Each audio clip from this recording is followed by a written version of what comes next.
14º lugar. O terceiro time que menos deve no futebol brasileiro é o Flamengo. 63 milhões de reais de dívida, de acordo com a Ernst Young. De acordo com o Flamengo, no fim do ano passado, a dívida era ainda menor, de 48 milhões de reais. Essa diferença se dá porque a Ernst Young apresenta receitas, ou melhor, dívidas líquidas, tá? De qualquer forma, o Flamengo é um clube que deve terminar a temporada de 2024 sem dever nada para ninguém. Capaz aparece na 9ª colocação, é o clube paulista com a menor dívida do futebol brasileiro, obviamente entre os grandes. São 537 milhões de reais de dívidas. Eram 451 milhões no ano anterior, aumento de 86 milhões. Mas calma. Esse é o Claudinho do Zenit, tá? Da Rússia, atacante de 27 anos. O Flamengo gosta muito desse atleta e dessa vez o que aconteceu? E aí, nação flamenguista, sejam todos bem-vindos ao canal Fla News, pessoal. Na UIS voltado para as principais notícias do Mengão, né? Então se inscreva, deixa seu like, compartilha o vídeo, né? O vídeo de hoje, muita informação, né? Já quero deixar aqui créditos ao vídeo, ao canal do Nicola e ao canal do Vene Casagrande. O link vai estar na descrição para vocês lá acompanhar o canal, sempre trazendo as principais notícias do futebol brasileiro. Nicola debateu um assunto que eu sempre digo aqui no canal, né? A imprensa paulista gosta de passar o pano, né? Quando se fala em administração de clubes, primeiro clube que ele cita, Palmeiras. Mas no fundo, não sabe o tamanho da dívida do Palmeiras, né? Dívida essa de mais de 900 milhões, né? Nicola deixa bem claro aí, 545 sua dívida, mais o estádio, né? Que vai para cima de 900 e poucos milhões, ultrapassando vários clubes aí, né? Sem o estádio é uma dívida, com o estádio é outra, né? Pois é, né? E a mídia paulista, né, sempre diz que o clube a ser seguido é o Palmeiras, né? É o clube que é melhor digerido, é o clube que tem a melhor administração, onde na verdade melhor é o Flamengo, né, pessoal? Mas vamos ver aí, vamos trazer as informações que Nicola trouxe, né? O Flamengo hoje tem sua dívida praticamente zerada, vai zerar sua dívida, né? Como outros clubes do futebol brasileiro, né? Como exemplo, mas também não gasta, mas também não ganha título, né? O Flamengo gasta, ganha título, tem sua dívida zerada, né? Palmeiras tem uma grande dívida, tem um estádio que é um problema, né? E a mídia diz que é exemplo, né? Leila sair, Deus nos acuda, Palmeiras, né? A mídia gosta de fazer isso, né? Tem informação aí também sobre Claudinho chegando no Mengão. É muita informação. Então, pessoal, sem enrolação, vamos acompanhar o vídeo e no final a gente deixa a nossa opinião. Vamos lá. Toda a sua história. O Atlético faturou 899 milhões de reais em receitas. Foram 424 milhões no ano anterior, só para você entender o quanto o Atlético cresceu. O acordo com a Liga Forte União é representativo, mas as vendas do Vitor Roque, do Abner e do Kelvin também garantiram bastante dinheiro, para ser mais preciso, 241 milhões de reais.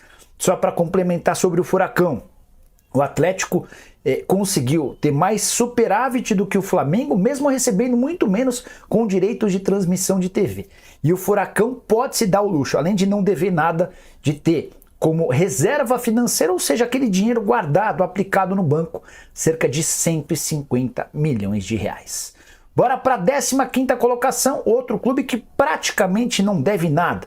Fortaleza aparece nessa posição honrosa, devendo apenas 6 milhões e 600 mil reais. Eram 33 milhões de reais no fim de 2022, essas dívidas praticamente zeraram no fim de 2023. Clube que também teve, do ponto de vista financeiro, um 2023 bem legal. Receitas de 382 milhões de reais, a maior receita da história do futebol nordestino, quebrando um recorde que pertencia ao próprio Fortaleza. O Lion, que ficou no G10 do Campeonato Brasileiro pelo 3º ano seguido e foi finalista da Sul-Americana, acabou perdendo o título por bobagem. Importante contar também que desses 382 milhões de reais de receita, 31% são por conta do acordo com a LFU para a venda dos direitos de transmissão. Houve uma antecipação para os clubes que fazem parte dessa liga. A receita, a capacidade, uma coisa que eu vou falar bastante ao longo desse vídeo, diz respeito à capacidade de arrecadação do time versus a dívida. A receita versus despesa do Fortaleza é de 0,02, ou seja, é um clube que não tem problema algum O Fortaleza está tão à frente dos outros times que já se transformou numa SAF, numa sociedade anônima do futebol, antes mesmo de encontrar um investidor. E essa mudança se deu para que o clube tenha menos pagamentos de impostos assim que aparecer um grande investidor. O Fortaleza está pronto para essa transformação. E aí, só para arrematar de vez, o Lion em 2017, quando saiu da Série C, tinha uma receita de 24 milhões de reais. Alguns anos depois, 382 milhões de receita, 6 milhões e 600 mil de dívida. Bora pro 14º lugar. O terceiro time que menos deve no futebol brasileiro é o Flamengo. 63 milhões de reais de dívida, de acordo com a Ernst Young. De acordo com o Flamengo, no fim do ano passado, a dívida era ainda menor, de 48 milhões de reais. Essa diferença se dá porque a Ernst Young apresenta receitas, ou melhor, dívidas líquidas, tá?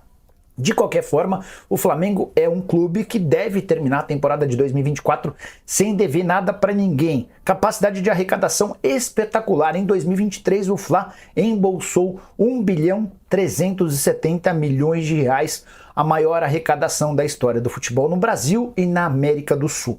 São poucos os clubes no mundo que faturam tanto quanto o rubro-negro. O terceiro ano seguido em que o Flamengo é capaz de ter receitas superiores a 1 bilhão de reais. Queria destacar também que as dívidas do Flamengo caíram em mais de 700 milhões de reais ao longo de uma década. Em 2013, as dívidas do Flamengo eram de 750 milhões de reais. Tudo começa com Eduardo Bandeira de Mello e seus colegas de diretoria.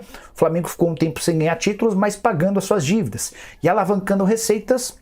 A consequência é essa dívida de 63 milhões de reais para um clube que arrecada 1 bilhão e 300 milhões, isso significa absolutamente nada. Só para completar, superávit na temporada passada de 320 milhões de reais, o Fla ainda pensa em se transformar numa SAF para que 25% de suas ações sejam vendidas por uma grande empresa, nacional ou internacional. Essa empresa coloca mais ou menos 2 bilhões de reais para ter no futuro as receitas advindas do Flamengo. Em troca, o rubro-negro utiliza esses 2 bilhões para a construção de um estádio. Imagina o Flamengo tendo um estádio próprio, quanto ele consegue arrecadar a partir daí. Bora falar agora sobre o Red Bull Bragantino, 13º clube que mais deve no futebol brasileiro, 408 milhões de reais de dívidas líquidas, segundo a Ernst Young. Se você conversar com o pessoal da Red Bull, eles vão apresentar números completamente diferentes, afirmando que o Red Bull é praticamente um clube saudável. Importante lembrar que, de acordo com a Ernst Young, houve um acréscimo, um aumento nas dívidas do Red Bull. Receita na temporada passada de 488 milhões de reais, a maior de sua história. Só para acrescentar sobre o Red Bull, relação dívida versus receita de 0,84, o clube que investe muito e pesado na contratação de jogadores jovens com o objetivo de revendê-los num futuro não tão distante. Só para citar um caso específico de muito sucesso, Arthur, que foi contratado do Palmeiras por 6 milhões de euros e vendido muito mais caro. O do Claudinho foi ainda mais emblemático. O Red Bull Bragantino gastou mais ou menos 2 milhões e meio de reais para comprá-lo do Corinthians e da Ponte Preta, e a venda representou um lucro gigante. Bora falar agora do Bahia, 12º nesse ranking, ou o quarto time que menos deve no futebol brasileiro, entre os analisados pela Ernst Young. É importante constatar que os 422 milhões citados pela consultoria não equivalem aos números apresentados pelo Bahia, tá? O Bahia afirma que na temporada passada quitou um acordo trabalhista e reduziu sua dívida total em 86%.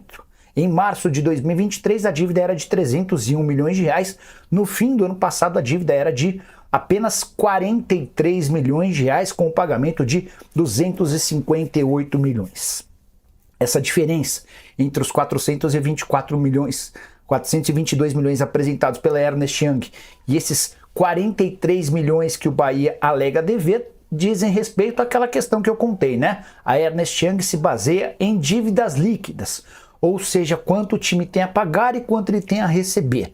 De qualquer forma, dá para dizer que o Bahia é um clube prestes a se tornar saneado, clube saudável. Isso porque o Grupo City prometeu um aporte de 1 bilhão de reais nos 15 primeiros anos de parceria, e o Bahia já tem liderado ou ficado entre os 3 primeiros no ranking de clubes que mais investem em contratações. Pagamentos de dívidas a gente já viu que estão sendo feitos, a infraestrutura também, clube que caminha para se tornar cada vez maior. Receita na temporada passada de 240 milhões de reais, ficou abaixo, por exemplo, do Fortaleza. Isso tem muito a ver com o momento e também com a presença do Bahia na Libra e não na Liga Forte União. Bora falar agora sobre o Internacional, que aparece na 11ª colocação no ranking entre os clubes que mais devem no país. 519 milhões de dívidas. Eram 660 milhões no ano anterior, redução de 141 milhões de reais. E se o Inter ficou longe dos títulos em 2023, ele conseguiu equacionar suas contas. Teve, por exemplo, o maior superávit de sua história, 170 milhões de reais, terceiro superávit consecutivo. Esse, muito maior do que os outros, com direito a uma receita de 635 milhões de reais, também foi impulsionado pelo acordo com a Liga Forte União, que garantiu mais ou menos 200 milhões de reais. Dívida do Inter hoje é de 519 milhões, a relação dívida versus receita é de 0,82. Qualquer relação de dívida versus receita que é inferior a 1 é interessante. E é isso para vocês entenderem. Isso quer dizer que o Internacional precisaria de menos de 1 ano da sua receita para quitar todas as suas pendências, levando em consideração que ele fatura 635 milhões de reais por ano e ele tem uma dívida de 519 milhões. Bora para o 10º lugar, que pertence ao Grêmio. 526 milhões de reais, dívida bem pequena na comparação com o Internacional. Eles estão separados por apenas 7 milhões de reais. O Grêmio devendo 7 milhões a mais do que o Colorado. Grêmio que tinha uma dívida de 518 milhões de reais no ano anterior, um acréscimo de 8 milhões de reais. Isso porque o Tricolor registrou um déficit, um prejuízo de 45 milhões de reais no período de 2023. Receitas de 480 milhões de reais, dívida de 526 milhões, a relação dívida versus receita de 1,1. Palmeiras aparece na 9ª colocação, é o clube paulista com a menor dívida do futebol brasileiro, obviamente entre os grandes.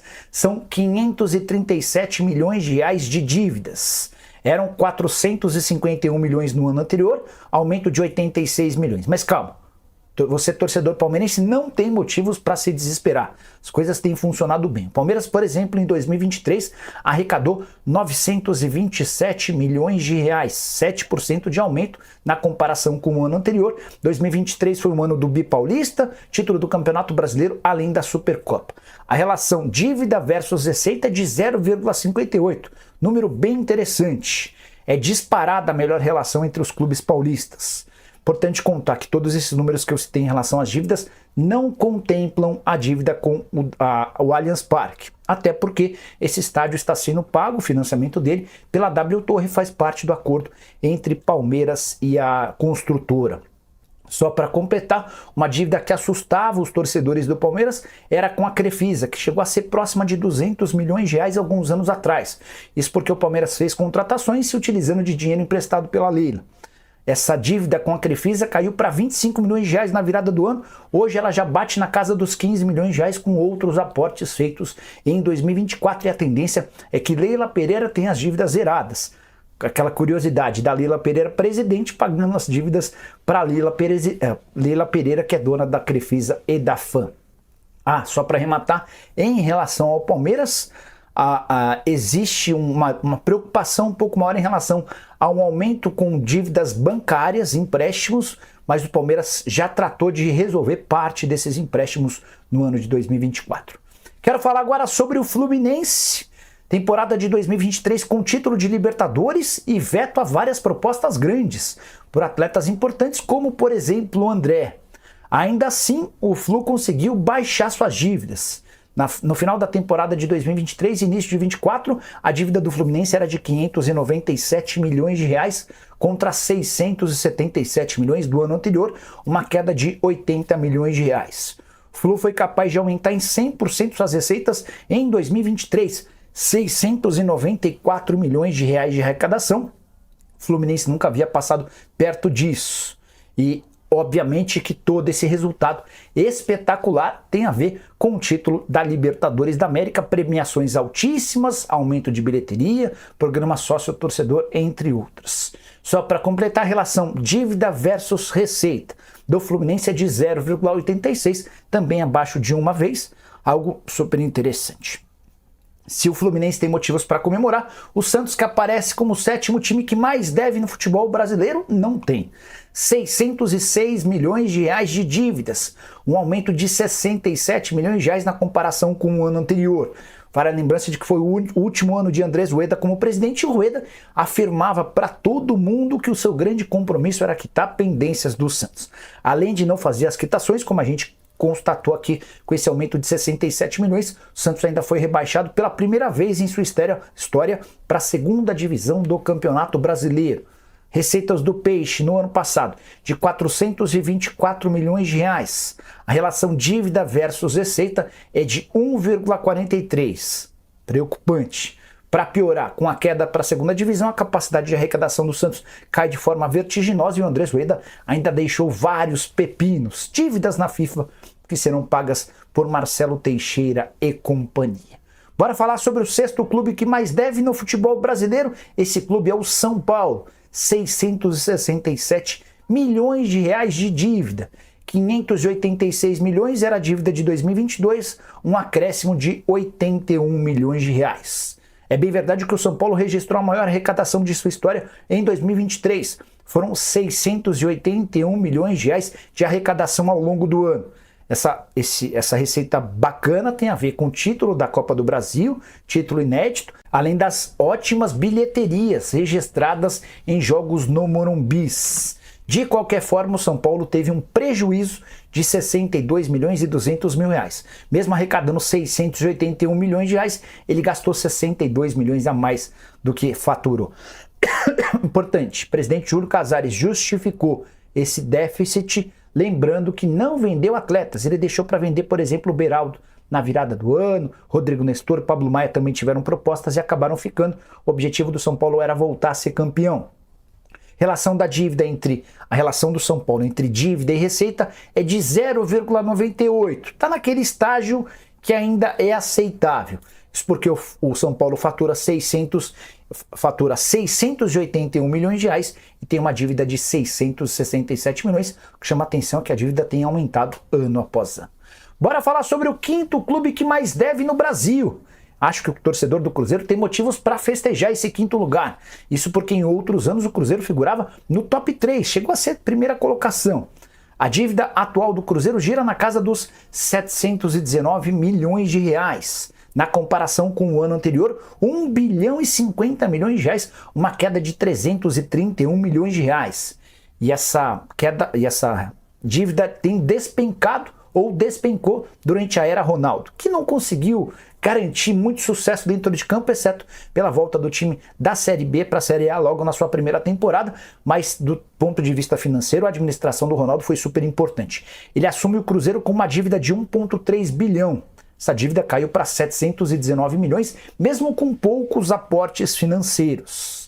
As receitas, ou melhor, aquelas pendências na FIFA que eram coisas que chegaram a causar punição. O Cruzeiro, durante a Série B, chegou a perder 6 pontos por conta de uma dívida, também fazem parte do passado. É óbvio que de vez em quando aparece um pepino ou outro, mas algo super administrável a ponto de o Pedrinho BH ter assumido recentemente o controle da SAF do Cruzeiro. Receita bruta da temporada passada de 243 milhões de reais, um aumento de 62% na comparação com o ano anterior. Bora falar agora sobre o Vasco, o 4º clube que mais deve no futebol brasileiro. São 749 milhões de reais de dívida, crescimento de 85 milhões de reais em relação ao ano anterior. A verdade é que a 777 não conseguiu garantir um desempenho esportivo bom para o time na temporada passada e também não equacionou as contas do clube. O Vasco registrou um prejuízo de 123 milhões de reais em 2023. Isso está muito associado a gastos operacionais muito altos. Importante contar que a 777 afirma ter pago 120 milhões de reais em dívidas no ano passado. Só que vários desses 120 milhões foram com juros da dívida. Então a redução da dívida não se contempla. Não é que você pagou 120 milhões e essa dívida caiu em 120 milhões. Pelo contrário, houve um acréscimo de 85 milhões. A relação de receitas versus dívidas no Vasco é preocupante. 2,06. Isso significa que o Vasco precisaria de mais de 2 anos de arrecadação para pagar todas as suas pendências. Receitas na temporada passada do Cruz Maltino de 364 milhões de reais, embora com aumento de 70% na comparação com 2022. De qualquer forma, por mais que os números apresentem problemas, dá para dizer que comprar o Vasco hoje é algo melhor do que comprar quando a 777 o fez. Por falar em 777, a empresa que está dissolvendo pelo mundo, anunciou recentemente de forma extraoficial a venda dos seus clubes. Ela busca compradores para esses times. A 777 havia prometido injetar 700 milhões de reais no Vasco. Ainda restam 2 aportes, um de 270 milhões de reais em setembro desse ano, outro de 120 milhões de reais no ano que vem, e já existem interessados na compra do Cruz Maltino. Quero falar agora sobre o terceiro clube que mais deve no futebol brasileiro. Ele é o Atlético Mineiro, mas o torcedor do Galo também tem motivos para sorrir. É que a dívida do ano passado, de 2022 para 2023, era de 1,5 bilhão de reais, 1 bilhão e 500 milhões. A dívida na virada de 23 para 24 era de apenas 824 milhões de reais, uma redução de 747 milhões de reais. Ninguém conseguiu uma redução em valores tão grande no futebol brasileiro. E essa redução tem muito a ver com a transformação do Atlético em SAF, Sociedade Anônima do Futebol. Logo de cara houve um aporte de 916 milhões de reais, 316 milhões em conversão de dívidas dos investidores. O Atlético devia para alguns dos investidores e essas dívidas foram esquecidas em troca de percentuais da SAF. Outros 505 milhões foram aportados em caixa. Mais 95 milhões foram integralizados através do Fundo de Investimento do Galo. Importante contar que a dívida do Atlético só subia desde 2020. Ela era de 1,2 bi em 2020, passou a 1,3 bi em 2021 e chegou a 1,5 bi em 2022, com essa queda impressionante para 824 milhões de reais. Receita total do Atlético na temporada passada de 569 milhões de reais. Hora de falar sobre o segundo time que mais deve no futebol brasileiro. Esse é o Botafogo. 1 bilhão e 30 milhões de reais. Crescimento razoável na comparação com o ano anterior. Muitos problemas na administração de John Textor do ponto de vista financeiro. Embora esportivamente o Botafogo tenha se comportado bem, liderou o Campeonato Brasileiro durante a maior parte da competição e deu ao torcedor a esperança de um título super importante que acabou escapando nas rodadas finais. Bora explicar a parte financeira. Botafogo registrou em 2023 um prejuízo de 101 milhões de reais. Para piorar, John Textor pegou 330 milhões de reais na XP em nome do Botafogo e essa grana não foi revertida para o Botafogo e sim para fluxo de caixa da empresa dele que administra outros clubes. Boa parte dessa grana foi para o Molenbeek. Para completar, o Botafogo também pegou outros empréstimos que, somados aos 330 da XP, totalizam 370 milhões de reais apenas no ano passado. O Botafogo é inclusive o clube com maior dívida com empréstimos, 429 milhões de reais. Ao longo da temporada passada, John Textor também não cumpriu alguns dos acordos para pagamento de credores, embora nos últimos dias, já em 2024, ele tenha feito um aporte de 130 milhões de reais para pagar dívidas com pessoas físicas, jurídicas e empresas que haviam aderido à recuperação extrajudicial do Botafogo. Para completar, relação de endividamento líquido versus receita. No Botafogo, 1,81, ou seja, o Botafogo precisaria de quase 2 anos somente com receitas para quitar suas dívidas. Receita da temporada passada de 569 milhões de reais para dívidas de 1 bilhão e 30 milhões de reais. Quero falar sobre o clube que mais deve no futebol brasileiro, o Corinthians. Mas, ao contrário do que gente da própria situação alardeou, o Corinthians não deve 2 bilhões de reais. A dívida atual é de 1 bilhão 580 milhões de reais. Estou incluindo nessa conta o estádio. Senão, o Corinthians teria uma dívida de 886 milhões de reais que o colocariam como o segundo clube que mais deve, só atrás do Botafogo, tá? Houve uma pequena queda na dívida do clube, excetuando o estádio.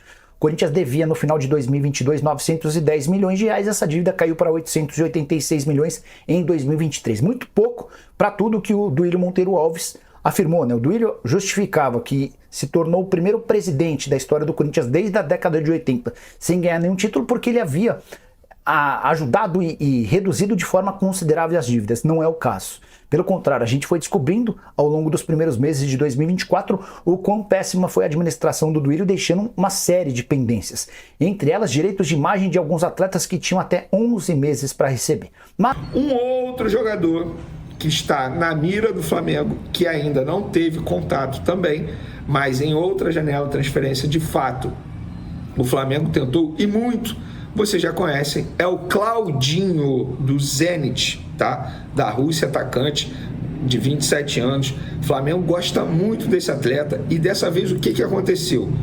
Um dos representantes do atleta, conversando com membros da diretoria do Flamengo, entre aspas, ofereceu, perguntando, e aí, dessa vez o interesse vem forte, como é que vai ser? Então, no entendimento da diretoria do Flamengo, o nome foi ofertado novamente à diretoria do Flamengo e eles vão conversar entre eles para entender se vale a pena tentar novamente a chegada do Claudinho. Ele é um jogador extremamente valorizado lá no futebol russo, 27 anos, tem contrato com o Zenit até junho de 2027, ou seja, mais 3 anos de vínculo. Teria que ver como é que o Flamengo iria contratar esse jogador. Obviamente que para contratar esse jogador a proposta tem que ser muito alta. Na ocasião, o Flamengo tentou o Claudinho e o Wendel ao mesmo tempo, que é um outro volante que sempre enfim, é um nome especulado no Flamengo, mas dessa vez, até onde eu sei, o Flamengo não tem o desejo de contratar o Wendel, mas o Claudinho é um nome que agrada sim muito e a qualquer momento o Flamengo pode tentar novamente a chegada desse jogador. Eu vou dar minha opinião. O Claudinho é um nome que me agrada muito, eu gosto bastante do futebol do Claudinho, eu acho que ele ia agregar demais ao time do Flamengo. E você, o que você acha? Também não deixe de se inscrever no canal, ativa a notificação, compartilhe o vídeo com os amigos, com as amigas e vamos ajudar o canal Veni Casagrande. Pessoal, tá aí, né? Aquela mídia paulista que gosta de passar o pano, sempre citar Palmeiras como referência, né? Principalmente de administração, referência de um clube a ser seguido, referência de um clube que não tem dívida.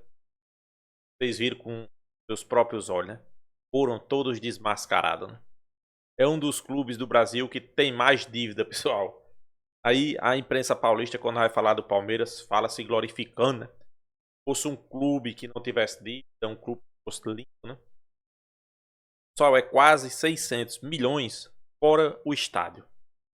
O Flamengo deve 60, era 48, mas com reajuste 63 milhões. Vai quitar suas dívidas.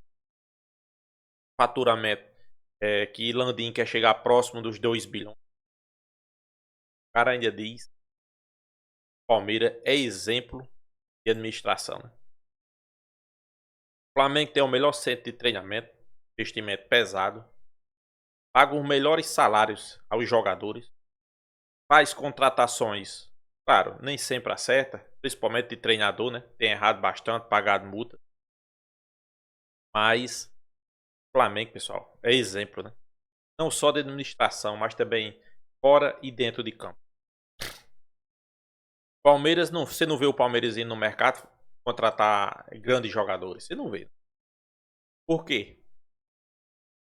Porque Leila Pereira sabe, se for no mercado, o Palmeiras não tem dinheiro. O Palmeiras tem dívida, como é que tem dinheiro? Chegou a informação aí que foi vendido um jogador aí e o Palmeiras não repassou, inclusive está acionando, né? Eu vi na Energia 97, né? Então, se tivesse dinheiro, pagava, né? Por que é que o Palmeiras não faz grandes contratações? Porque Leila sabe, se fizer, vai sair do bolso dela, né? Claro, ela não vai perder, né, pessoal? É tipo um suporte financeiro, né? O Palmeiras depois tem que repor, né? Mas ela fica preocupada, né?